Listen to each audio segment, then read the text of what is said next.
Then he made his way slowly and thoughtfully in the direction of the grocer's. It had been a very good day's detecting, and Paddington decided he would have to pay another visit to the building site when all was quiet. It was midnight. All the household had long since gone to bed. "You know," said Mrs. Brown just as the clock was striking 12, "it's a funny thing, but I'm sure Paddington's up to something." "There's nothing funny in that," replied Mr. Brown sleepily. "He's always up to something. What is it this time?" "That's just the trouble," said Mrs. Brown. "I don't really know, but he was wandering around wearing a false beard this morning. He nearly startled poor Mrs. Bird out of her wits. He's been writing things in his notebook all the evening, too. And do you know what?" "No," said Mr. Brown, stifling a yawn. "What?" "When I looked over his shoulder, there was nothing there." "Oh, well, bears will be bears," said Mr. Brown. He paused for a moment as he reached up to turn out the light. "That's strange," he said. "I could have sworn I heard a police whistle just then." "Nonsense, Henry," said Mrs. Brown. "You must be dreaming." Mr. Brown shrugged his shoulders as he turned out the light. He was much too tired to argue. All the same, he knew he had heard a whistle. But as he closed his eyes and prepared himself for sleep, it never crossed his mind that the cause of it might be Paddington. Lots of things had been happening to Paddington since he'd crept out of the Browns' house under cover of darkness and made his way round to the building site. So many things had happened, one after the other, that he almost wished he'd never decided to be a detective in the first place. He felt very glad when, in answer to several loud blasts on his whistle, a large black car drew up at the side of the road, and two men in uniform got out. "Hello, hello," said the first of the men, looking hard at Paddington. "What's going on here?" Paddington pointed a paw dramatically in the direction of the new house. "I've captured a burglar," he announced. "A what?" asked the second policeman, peering at Paddington. He'd come across some very strange things in the course of duty, but he'd never been called out in the middle of the night by a young bear before. This one seemed to be wearing a long black beard and a duffel coat. It was most unusual. "A burglar," repeated Paddington. "I think he's the one that took Mr. Brown's marrow." "Mr. Brown's marrow?" repeated the first policeman, looking rather dazed as he followed Paddington through his secret entrance into the house. "That's right," said Paddington. "Now he's got my marmalade sandwiches.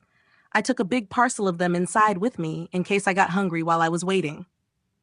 "Of course," said the second policeman, trying to humor Paddington. "Marmalade sandwiches." He tapped his forehead as he looked at his colleague. "And where's the burglar now, eating your sandwiches?" "I expect so," said Paddington. "I shut him in the room, and I put a piece of wood under the door so that he couldn't get out. I got my beard caught in one of the sandwiches. So I switched my torch on to take some of the hairs out of the marmalade, and then it happened." "What happened?" chorused the policeman.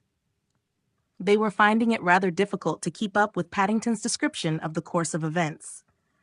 "I saw someone flashing a light outside the window," explained Paddington, as patiently as he could. "Then I heard footsteps coming up the stairs, so I lay in wait." He pointed towards a door at the top of the stairs. "He's in there." Before either of the policemen could ask any more questions, there came the sound of banging, and a voice cried, "Let me out!" "Good heavens!" exclaimed the first policeman. "There is someone in there." He looked at Paddington with renewed respect. "Did you get a description, sir?" "He was about 8 feet tall," said Paddington recklessly, "and he sounded very cross when he found he couldn't get out."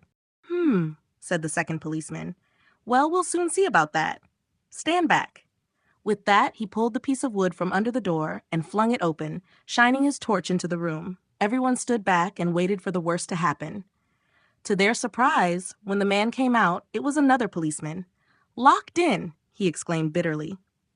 "I see some lights flashing from an empty house, so I go to investigate. And what happens? I'm locked in by a bear." He pointed towards Paddington. "And if I'm not mistaken, that's him." Paddington suddenly began to feel very small. All three policemen were looking at him, and in the excitement, his beard had fallen off one ear. Said the first policeman. "And what were you doing in an empty house at gone midnight, young fellow me bear? And wearing a disguise at that.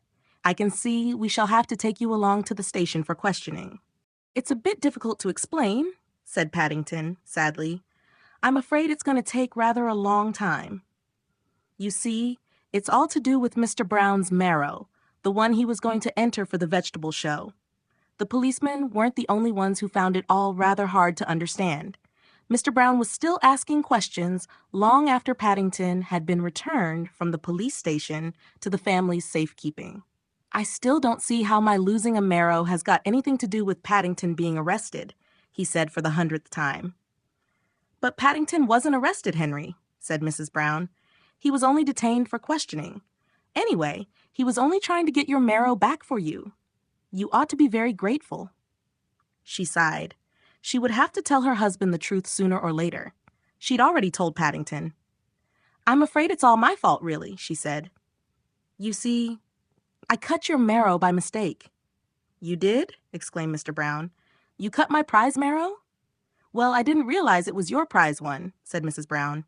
And you know how fond you are of stuffed marrow. We had it for dinner last night.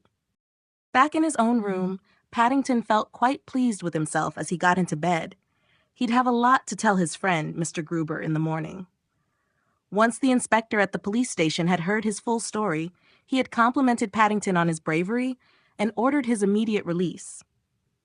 I wish there were more bears about like you, Mr. Brown, he had said, and he had given Paddington a real police whistle as a souvenir. Even the policeman who had been locked in said he quite understood how it had all come about. Besides, he had solved the mystery of the flashing lights at last. It hadn't been anyone in the garden at all, but simply the reflection of his own torch on the window. When he stood up on the end of the bed, he could even see himself quite plainly in the glass. In a way, Paddington was sorry about the marrow, especially as he wouldn't get the reward. But he was very glad the culprit hadn't been Mr. Briggs. He liked Mr. Briggs, and besides, he'd been promised a ride in his bucket. He didn't want to miss that.